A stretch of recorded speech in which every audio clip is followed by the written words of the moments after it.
Thought has been recognized for a long time, and given its evident benefits, may have been credited for more than its function.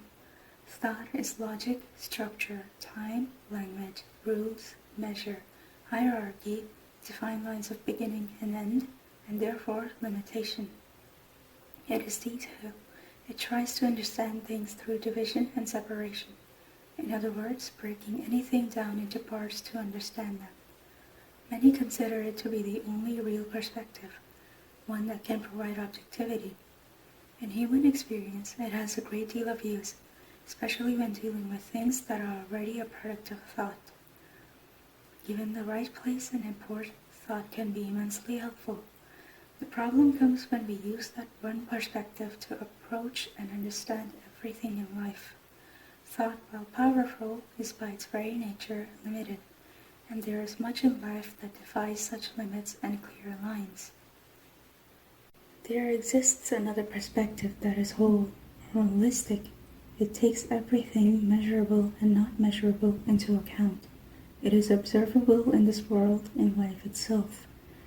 This is where creativity, emotion, art, spontaneity, intuition, and limitlessness thrive in cooperation with the order and grounding thought brings. It is where comprehension deeper than thought can be accessed. As an example, if we were to look at perfection as defined only by thought, it would be very sterile, having none of the spark that is natural to life except through imitation. And yet we find perfection and beauty in life, in nature, in the uniquely twisted branches of a tree, or in someone's unbridled laughter, and even tears.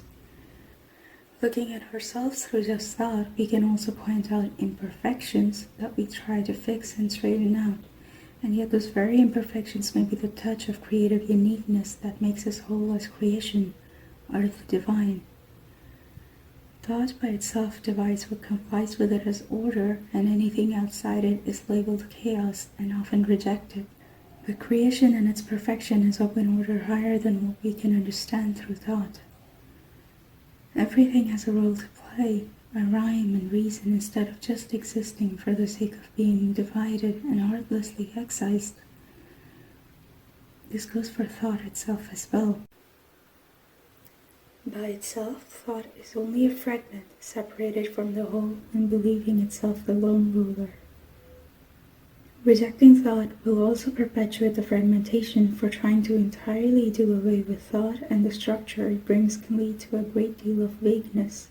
Simplicity at the cost of nuance that may be crucial, lack of discernment. The act itself would be divisive and therefore contradictory.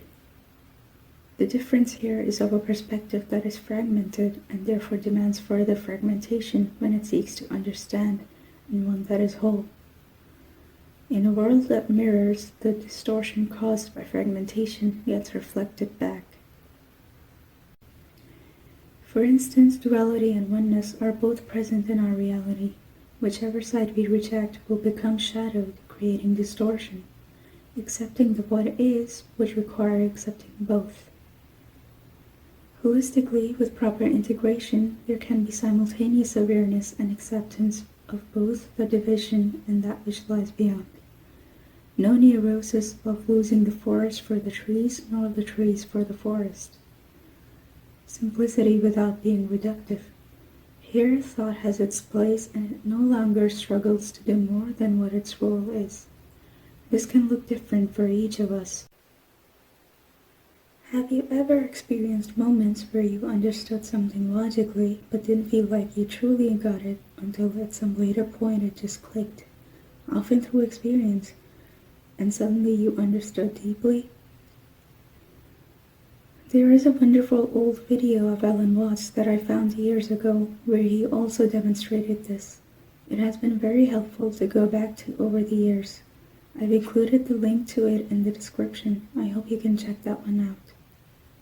Thank you.